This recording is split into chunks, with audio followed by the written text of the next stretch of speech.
좋은 아침입니다. 7월이 시작되었습니다. 우리 사도행전의 말씀이 진행되어질수록 또 구체적으로 성령의 역사, 말씀의 역사가 무엇인지 알아가고 있습니다. 사모하는 마음으로 또 이 뜨거운 7월 한 달 동안 하나님 앞에 나가도록 합시다. 오늘은 사도행전 12장 1절에서 9절 말씀입니다. 1절, 그때에 헤롯 왕이 손을 들어 교회 중에 몇 사람을 해하려 하여 2절, 요한의 형제 야고보를 칼로 죽이니 3절, 유대인들이 이 일을 기뻐하는 것을 보고 베드로도 잡으려 할세 때는 무교절이라. 자, 본문에 이제 헤롯이 등장하고 있습니다. 성경에 헤롯 왕이 몇 명 나오고 있는데요. 이 헤롯은 이제 헤롯 아그리파 1세라고 하는 헤롯인데요. 이 헤롯은 유대인들에게 인기가 좋은 편이었습니다. 정책을 펼침에 있어서 유대인들의 호의를 얻고자 하는 이렇게 그 유대인을 이렇게 그 비위를 맞춰주는 정책을 계속 폈기 때문입니다. 이들은 사실 로마에 의해서 이제 책봉되어진 그 분봉왕이고 또 이들은 혈통 자체가 아람 사람이기 때문에 유대인이 아니었는데요. 그런데 이제 권력은 가지고 있는데 아주 강권 있게 포갑 정치를 할 수도 있고 또 그렇게 하기도 했지만 이번 아그리파 같은 경우는 이렇게 유대인들의 비위를 잘 맞춰주는 왕이었습니다. 그래서 그가 교회의 몇 명을 해하려 하였고 이 요한의 형제 야고보를 칼로 죽이니까 백성들이 너무 좋아하는 겁니다. 그래서 교회에 그래도 제일 지도자인 베드로를 이제 잡아서 죽여야 되겠다라는 생각으로 이제 무교절 기간에 이제 그 처형을 지금 준비하고 있는 장면입니다. 여러분, 앞에서도 여러 번 박해들이 있었지만 이것은 대부분 사내들인이라는 교권에 의한 박해라고 하면 이번은 정권에 의한 박해이기 때문에 훨씬 더 강도가 크고 또 이것은 이미 사도 중에 한 사람이 살해를 당했고 이제 베드로마저 살해 당하기 위해서 갇혀 있는 상황이기 때문에 교회는 훨씬 더 심각한 이렇게 위기를 겪게 된 상황이라고 할 수 있습니다. 자, 어떻게 일이 진행되는지 한번 좀 보도록 하겠습니다. 4절, 잡음에 옥에 가두어 군인 내식인 네페에 맡겨 지키고 6월절 후에 백성 앞에 끌어내고자 하더라. 5절, 이에 베드로는 옥에 갇혔고 교회는 그를 위하여 간절히 하나님께 기도하더라. 자, 이제 아주 빅 이벤트입니다. 여러분, 그 6월절 또 무교절 이런 이제 단어들이 나오는데 좀 헷갈릴 수 있는데 이제 6월절이 지나고 나면 한 주간을 무교절이라고 하는데요. 그래서 이제 사실은 이제 이 그 6월절부터 무교절까지 그냥 무교절이라고도 하기도 하고 조금 더 엄밀하게 이야기하면 6월절 그다음 바로 날부터 한 주간을 무교절 이렇게 이야기하는데요. 지금 이 베드로를 그러니까 이제 6월절에 잡아서 무교절에 이제 무교절이 시작하는 다시 말하면 6월절 다음 날에 처형을 하려고 하는 상황이 여기 기록되어 있습니다. 굉장한 이벤트이죠. 왜냐하고 하면 6월절 다음 날 이제 처형이 되신 분은 이 그 죽으신 분은 바로 그 예수님이시지 않습니까? 십자가 형틀에서 운명하신 바로 그날이 이제 6월절 다음 날이지 않습니까? 이것 때문에 사실은 이 이벤트에 조금이라도 차질이 생겨서는 안 되기 때문에 이 유대인들은 이 그 헤롯은 4명씩 4패에 그러니까 16명의 군인을 베드로를 지키는데 투입을 하였습니다. 이건 뭐 정말 뭐 이렇게 삼엄한 경비가 있을 수 있겠습니까? 이렇게 맡기게 되었습니다. 어떻게 보면 이제 절망적인 상황입니다. 교권에 의해서도 그 옥에 갇힌 적이 있지만 그러나 지금은 정권에 의해서 갇혔고 교권에 의해서 매질당한 적이 있지만 지금은 사도가 이미 야고보가 순교를 당했고 그리고 무려 16명이 호위하고 있으니 이거 어떻게 대책이 있겠습니까? 자, 그러나 교회는 이 일 앞에서도 기도하기를 멈추지 않았습니다. 하나님 앞에 간절히 기도하고 나아가고 있습니다. 자, 이것은 지금 전쟁이라고 할 수 있습니다. 영적인 전쟁이라고 할 수 있습니다.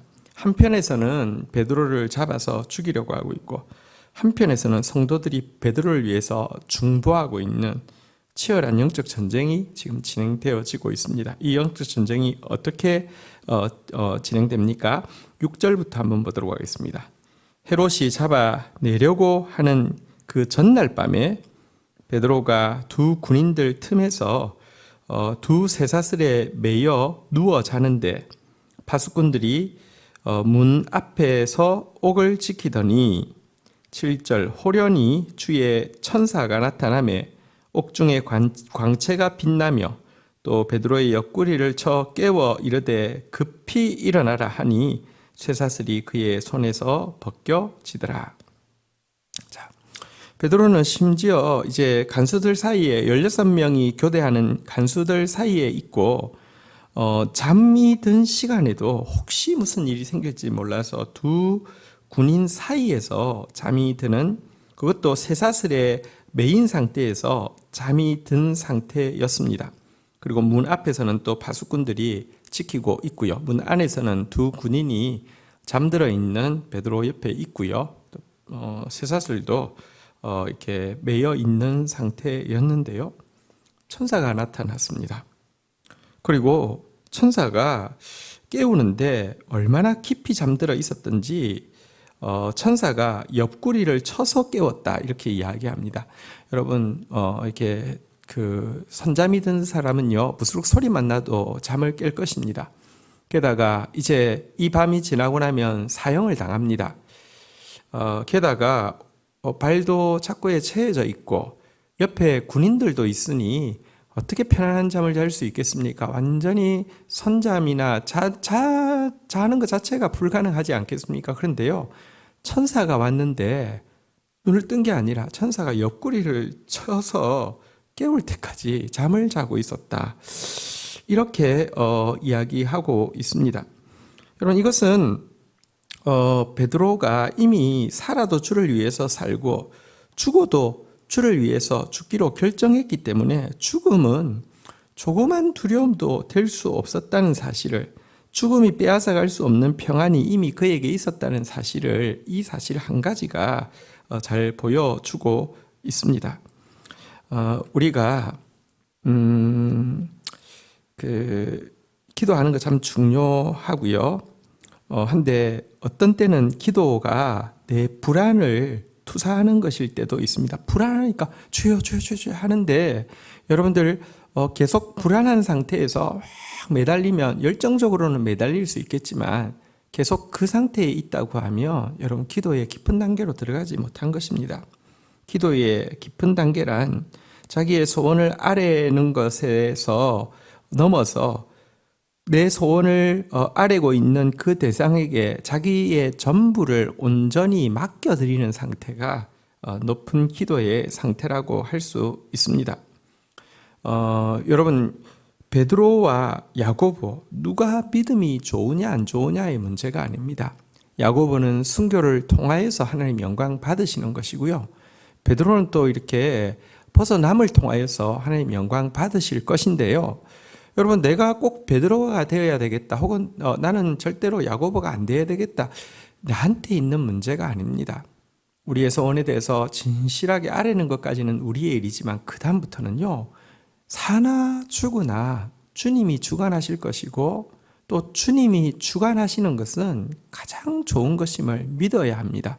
이런 완전한 위탁이 있었기 때문에 그는 정말로 쿨쿨 잠들어 있는 모습을 보입니다. 그래서 사실 이렇게 잠들어 있는 모습 자체가 진짜 믿음이죠. 이게 큰 믿음이죠. 자, 천사가 그런데 바로 그에게 나타났을 때 빛이 비치고요, 급히 일어나라고 이야기하자 쇠사슬도 그에게서 바로 벗겨지는 일이 일어나게 되었습니다. 8절 9절 한번 볼까요? 천사가 이르되 띠를 띠고 신을 신으라 하거늘 베드로가 그대로 하니 천사가 또 이르되 겉옷을 입고 따라오라 한데 9절 베드로가 따라갈새 천사가 하는 것이 생시인 줄 알지 못하고 환상을 보는가 하더라. 자, 옆구리를 쳐서 일으키고 나서는요, 띠를 띄어라. 이렇게 이제 허리에 이제 잘 때는 이렇게 풀어놓지 않겠습니까? 그러니까 띠를 띄어야지 이제 이 옷이 이렇게 통으로 된 이 옷이 이제 허리를 띠면서 이제 아래 여기 윗도리하고 아랫도리가 이제 표시 나는 것이니까요. 허리 띠고 그러고 나니까 이제 신으라 그래서 또 신을 신고요. 자, 그다음에 이제 겉옷을 입어라 그래서 겉옷을 입고요. 그래서 따라오라고 해서 따라왔습니다. 그가 지금 따라서 나가면서도 이게 꿈인가 보다 이렇게 생각할 정도로, 그러니까 정말 완전히 비몽사몽간에라고 생각할 정도로 정말 깊이 자고 있었다는 사실을 보게 됩니다. 우리가 여기서 참 믿음이 무엇인지 또 베드로의 모습을 통해서 보고요. 그리고 또 한편 베드로를 위해서 간절히 모여서 기도했던 그 기도에 대해서도 생각해 보겠습니다. 자, 기도의 두 가지 측면이 있습니다. 하나는요, 여러분, 내가 막 간절하다고 되는 게 아닙니다. 간절함이, 다시 이야기합니다, 불신과 두려움의 표현이 될 때는 그것은 성숙한 기도가 아니죠. 기도는요, 간절해야 되는데 동시에 전적으로 맡기는 위탁도 필요합니다. 그러니까 신뢰하고 맡기는 것이 필요한데, 또 한 가지, 그럼에도 불구하고 절대로 간과할 수 없는 것이 간절함과 합심입니다. 합심과 간절함이 없이는 또 기도가 아니라고도 할 수 있습니다. 이게 참 전혀 다른 것 같습니다. 간절하게, 또 혼자서 간절하기가, 계속 간절하기가 힘드니까 합심해서 간절한 것과 전적으로 맡기는 것, 전혀 다른 것 같은데도 이게 같이 이루어질 때 그게 진정한 기도라고 할 수 있습니다. 베드로를 위해서 합심하여서 간절히 기도하고 있었는데요. 여러분, 기도 그냥 근데 기도할게요 그래놓고 기도 잘 안 하잖아요. 그리고 기도할게요 그래놓고 그냥 하나님 그냥 이렇게 해주세요 하고 그냥 그 기도했다라고 생각하기도 쉽잖아요. 여러분, 우리 마음은 사실은 굉장히 게으르고요, 굉장히 거짓됩니다. 그래서 기도한다고 이야기하고 기도하고 싶다라고 말해놓고 나서도 합심하여서 모이지 않으면 열심히 씻기 쉽고요. 또 많은 시간을 들여서 간절히 구하지 않으면 잠시 그냥 하나님 그렇게 해주세요, 아멘, 이렇게 한다고 하면 비록 입술은 기도하고 있다 할지라도 그것이 진정한 우리의 소원이 안 될 수도 있습니다. 우리 입술만 나불거리며 하나님이 들으시는 게 아니라, 여러분, 우리의 진실한 마음을 드리라는 것이 간절함에 들어가 있는데요. 합심하지 않으면 기도의 열기가 식기 쉽고, 간절하지 않으면 진짜 소원이 되지 않기 때문이라는 것입니다. 예를 들어 농부가 박한 땅에, 박토에다가 농사를 짓게 된다고 하면 여러분, 얼마나 많은 시간 동안 땅을 기경해야 되겠습니까? 근데 우리의 마음은 사실은 거짓되고 게으른 게 본성으로 장착되어 있는 박토와도 같기 때문에 여기에 참된 기도가 심기려고 하면요, 정말 합심하여서 간절히 기도하는 것도 절대적으로 필요합니다. 그래서 한편으로는 합심해서 간절히, 그렇지만 한편으로는 그것이 막 내 간절함이 불안이 되고 집착이 되고 두려움이 되지 않도록 하기 위해서는요, 또 전적으로 하나님께 맡기는 이 두 가지가 같이 갈 때 온전하고 완전한 기도라고 할 수 있습니다. 인간으로서는 어려운 것처럼 보이지만 성령 의지해서 가면요, 뜨거워지면서도 참으로 평안해집니다. 그러면 그때 여러분, 베드로가 차라리 그 시간에 밤새 철야 기도를 하고 있는 것보다 여러분, 이런 간절한 기도를 힘입어서 완전히 위탁하고 평안히 자고 있을 때 자기도 꿈꾸는 것 같은 놀라운 구원을 경험하지 않았습니까? 이것이 신앙생활입니다. 이것이 참된 기도입니다. 그런 기도가 저와 여러분들 가운데에서 있기를 주의 이름으로 축원드립니다. 주신 말씀 붙잡고 제가 기도하며 나가도록 하겠습니다. 하나님, 오늘 야고보의 순교와 또 베드로의 투옥의 이 장면을 봅니다. 하나님, 우리가 어떠한 삶으로 또 혹은 우리가 어떠한 죽음으로 주님 앞에 영광 돌릴지 알지 못하오나 주님, 사나 죽으나 우리가 주의 것이라는 고백은 언제나 저희들에게 있게 하여 주시기를 간절히 간구하고 소원합니다. 이 치열한 영적 전도 앞에서도 합심하여서 간절히 기도하기를 그치지 않는 교회의 모습을 봅니다. 주님, 합심하지 않으면 기도의 열기는 사라질 수밖에 없고 간절하지 않으면 진실로 우리의 마음이 소원이 되지 않는 것을 고백합니다. 우리 공동체에 합심하는 간절한 기도의 불이 꺼지지 않도록 도와 주시옵소서. 그러나 하나님, 우리의 간절함이나 우리의 합심이 내 뜻대로 하옵시고 아버지 뜻대로 마옵소서 하는 두려움과 집착이 되지 않게 우리보다 더 선하신 하나님, 더 크신 하나님을 신뢰함으로 말미암아 베드로처럼 철저하게 하나님께 맡기는 평안이 있는 그런 기도의 비결을 배우게 하셔서 하나님, 우리의 생각을 뛰어넘는 하나님의 구원을 경험할 수 있도록 인도하여 주옵소서. 감사합니다. 예수 그리스도의 이름으로 기도 올립니다. 아멘.